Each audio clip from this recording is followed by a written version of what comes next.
was right. The moment will come when, however good she is, he's ill, man. He's ill.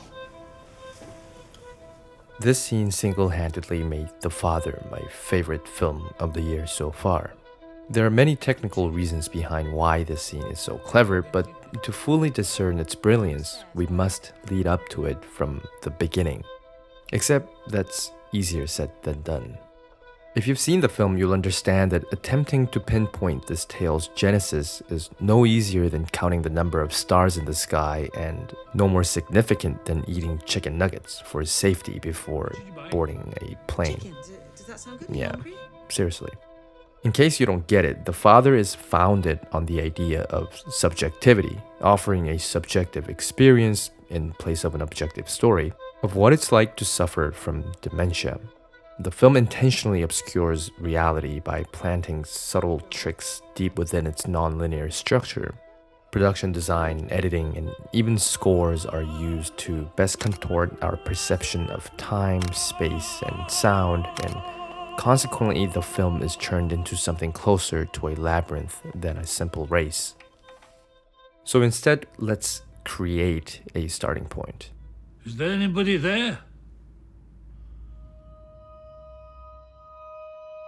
There are 5 main scenes with objective shots of the flat, 6 if we count the dream sequence, that signal a clear moment of complete spatial transformation. These scenes behave as the film's chapters or intermissions, where the audience can reflect on the story told and move on to the next rejuvenated. If we gather these reference points and redivide the film around them, we'll end up with roughly 13 scenes or short sequences depending on how you look at it. They can then be rearranged to create a semi-coherent narrative which accordingly will give us our starting point, while also revealing the film's painstaking attention to detail and its true objective. There's something funny going on. I won't get into the specifics of the rearrangement because if you only consider its narrative value, there is none. What we can learn from it, however, is that nothing will ever make sense no matter in what order you tell the story. Absolute truth is not the point of this exercise, nor is it achievable. Keep that in mind. So what then? As a starter, it reiterates the film's primary intent, that the depiction of Anthony's worsening condition has little to do with the actual chronology of the events and more to do with the delivery of accurate experience of progressive mental decline. For instance, take scene 1 and 10.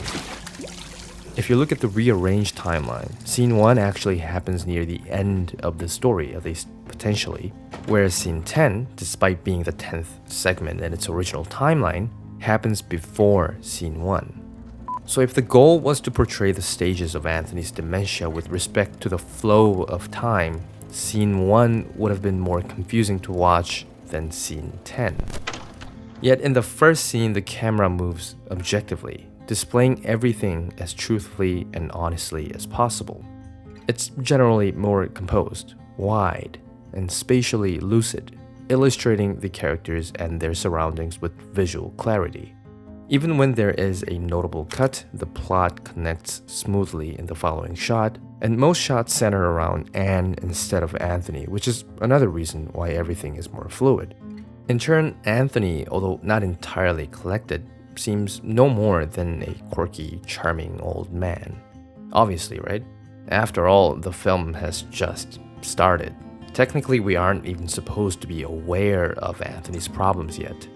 The goal is in delivering the sensation of a slow decline, not in explaining the mechanism behind it. So by scene 10, everything becomes more disorganized. The shots are more subjective, with objects narrowing the visible space, and by following each character with a different flow.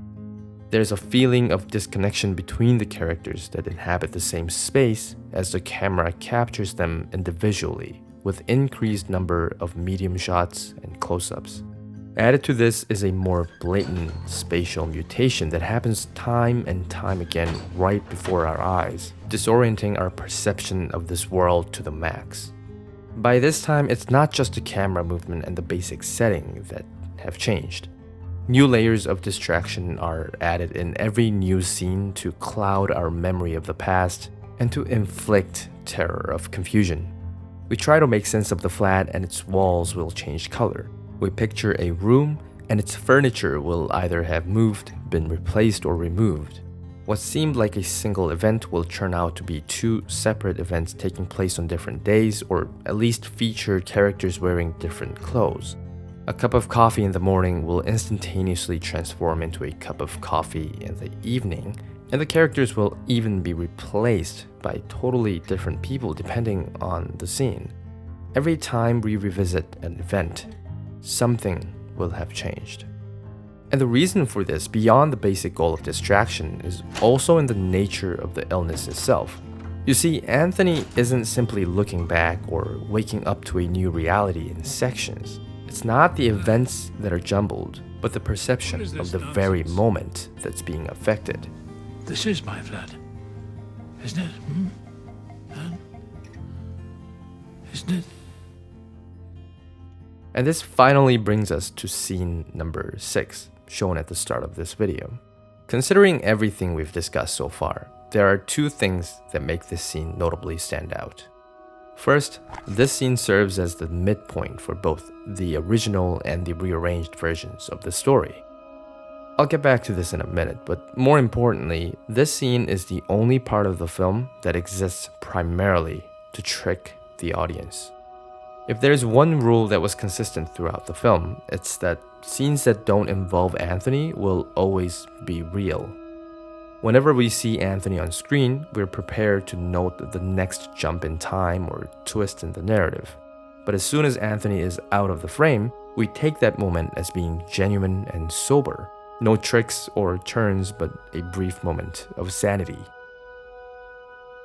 Scene 6 advances the same way. We start the scene with just Anthony, overhearing a conversation between Anne and James.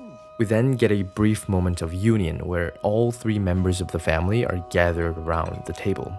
After some time, Anne goes to the kitchen, leaving us with a tense exchange between Anthony and James. But we had to cancel it at the last moment. Because of your row with Angela. He's forgotten. But then, Stop it. Anthony exits the scene. This is where the magic begins You do so much. and where we let our guards down. Stop talking like that. How do you want me to talk? I'm telling the truth. As we follow the couple's heated discussion, and before we fully catch up to what is really going on, He's ill. a loop. With this assault of a scene, the film tells us that no matter how objectively we try to view this situation, it won't work out because that's how Anthony lives his life.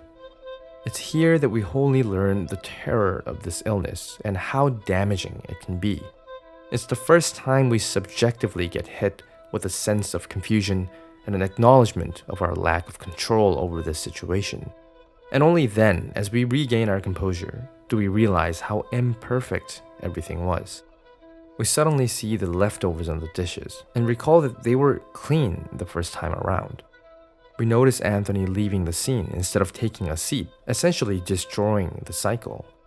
The loop was filled with clear, unmistakable differences that break itself. In any other films, such inconsistencies, intended or not, would be taken as unfair and lazy since it forces an effect with a plot hole. But here, the lack of coherence isn't a problem but an asset for restating the nature of the illness and the film itself. That the entire film relies on Anthony's incomplete and flawed perception. It's a brilliant way to tell a story that cannot be told. As the saying goes, a picture is worth 1,000 words. Thanks to this scene, we intrinsically sense that there is no turning back, and that this is the moment Anthony starts to take a deep dive into the depth of hell that is dementia itself. Which is why scene 6 is the midpoint of every plausible version of the story. It's a turning point and a mark of the beginning of the end.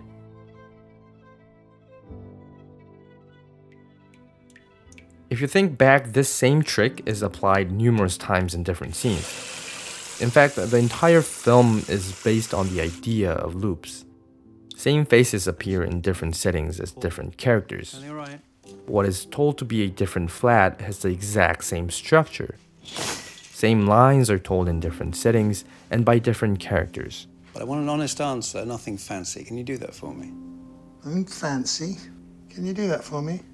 And of course, the visual architecture of the film, the shot compositions, are copied again and again.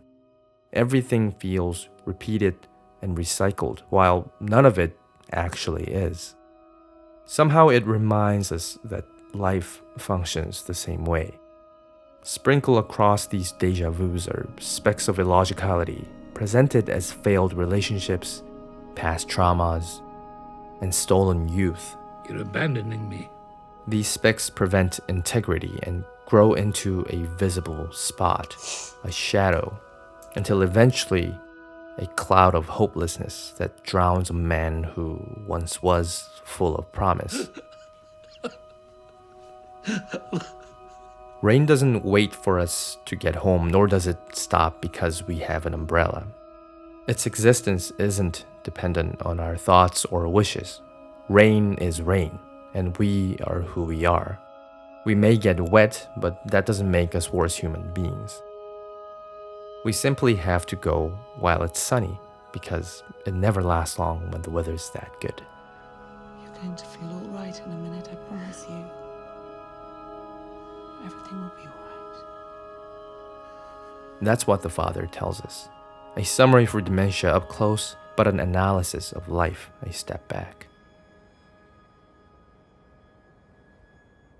Now, where should we start?